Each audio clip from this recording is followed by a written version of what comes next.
And we are live tonight from the Outer Rim in what is another gorgeous night here at Urza's Holotable Hall. How are you guys doing? And we are back in action tonight. Yes, the Corellian ales are on tap, all in honor of our Corellian queen, Qi'ra.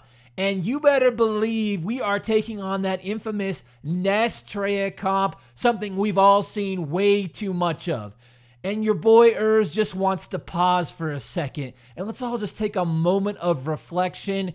Yes, it is a beautiful meta right now. Just drink it in, guys. I am talking the healthiest meta we have seen in maybe an entire year. It all started when that glorious Wookiee walked into our life with the guard mechanic, and that just changed the game. We've got Rebels back in action. We've got Basti teams, Chewie Jedi teams, Nightmares floating around, Traya Nest and Traya Trooper.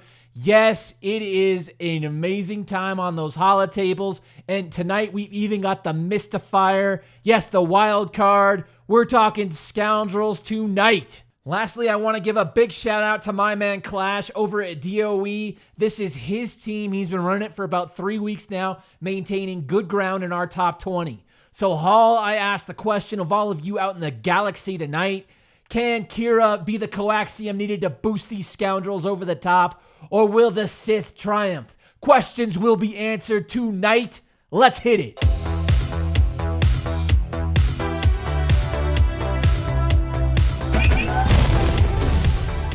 Before we get started here, guys, just a gentle reminder to go ahead and hit that like and subscribe button down below. If you enjoy my content and want to keep the neon lit over at Urza's Holotable Hall, do hit that like and subscribe button. It really helps me out. With that being said, we're going to show Clash's version of the team first. This one features a guarded Nest, so you're going to want to make sure you mod your team appropriately so Nest gets that guard mechanic. And the open here is going to follow our typical open against Traya. It's going to start off by targeting Thrawn first, then moving on to Scion, and then ultimately Traya. And what I want to immediately call out here is the combination of Qi'ra and Enfys. Opening up with that AoE stagger and then following it up with that AoE daze. You're obviously going to hit all those staggers and then reduce a bunch of turn meter. It just feels super strong here, guys, and I really like it a lot. And I know what many of you guys are going to say. Yo, Urz, I don't have a max Nest to run with this team. But believe me, guys, she can run fantastic at 5 or 6 stars. I'm at like 10 out of 100 on farming her. I know it's super slow, and I am not being derailed by this Revan news. I just plan on getting Revan the second time around, and I'm going to continue to just farming Nest out of fleet. I think she's that fantastic of a plug-and-play character. And why is she so great in this team in particular is the exposure she gives. We have the 20% max health damage that Chewie gives on his assists and any damage he creates with his unique. You couple that with some amazing damage from Nest and the exposes on top of that, it really allows you to power these Sith down quickly. Also, I want to quickly call out the classic prepared mechanic open here with Han shooting first, then proccing Qi'ra. It's super strong. I love that open. It can really put Thrawn out of commission quick. L3 is going to be there to take either isolation or annihilate. That is her sole purpose. Obviously, you can continue to tick her up when she's isolated.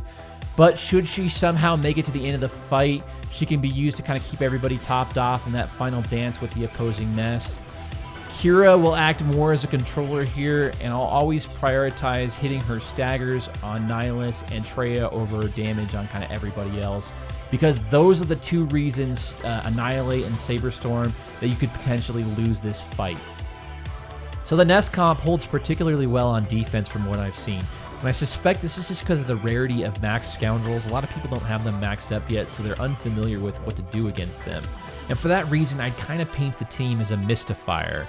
Just, you know, sometimes being a few shades different can really work to your advantage on defense in Arena. Let's face it, people are familiar with going against Rebel teams. They're familiar with going against Traya and Sith Trooper, those same old boring comps. They face it a ton of times each day, so when you're not well versed on taking on like a max Scoundrel team with really good mods, why would you even risk it in your climb when you know you can beat something else?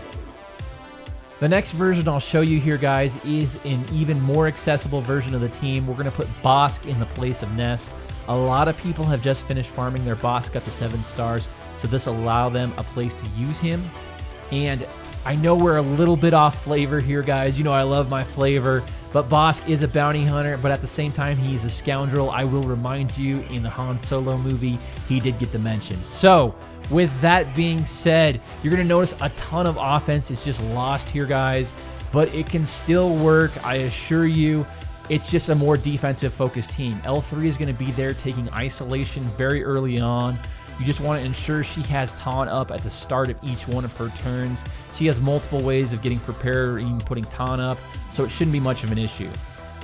As for Bosk, he's there to do basics only up until the middle of the fight. Right before you sense that big Saber Storm or Annihilate coming, you're going to want to throw that taunt up, make sure Bosk takes it right to the face, prevents your big DPS guys, Han and Chewie, from getting hit. That is one of his sole purposes for being here as well. And I don't know about you guys, but I sort of have developed a sixth sense for when that big Saber Storm and then Annihilate is coming. I can just sense it, or I'm just become inherently good at just counting the amount of enemy turns that have taken place. But either way, Bosk is pretty great in the late fight as well. Should he survive all that and you can get Nihilus down before the Annihilate goes off. He's really helpful with the healing kind of late in fight against the final dance against the Nest. And obviously he can stun lock her, kind of making it a lot easier to plan your moves out to finish her off and seal the deal. I'll go ahead and skip the mod disclaimer for you guys tonight, but just know the speeds are intentionally not amazing on both sides. You can watch any of my recent videos where I kind of talk more about how I do mods, or ask the kind folks in the hall down below. They'll let you know how we do it. And I'll let this footage play out for you guys. Let me know what you think about this Corellian Queen. Gentle reminder, probably for offensive purposes only, but is a sneaky defensive play. Let me know in the comments if you think there's a better scoundrel for that 5th spot where we had Nest and Bosk.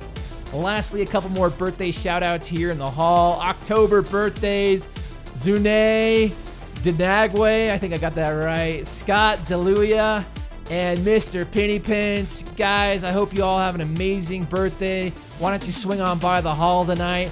I've set aside some Zoochberry juice. This stuff just came in from Mos Eisley, and all I can say, guys, is wow, just wow. Please enjoy and holotable responsibly. And if you've got an upcoming birthday or a game changer request, why don't you swing on by Urza's Holotable Hall Discord server and let me know. It's your ultimate social hub for a galaxy of heroes. It's dressed to impress, and the Twi'leks always drink free. Stop on by, say hi, ladies are welcome. The synth wave is always cranked, the neon is always lit, and the holotables, baby, the holotables are hot. Red hot.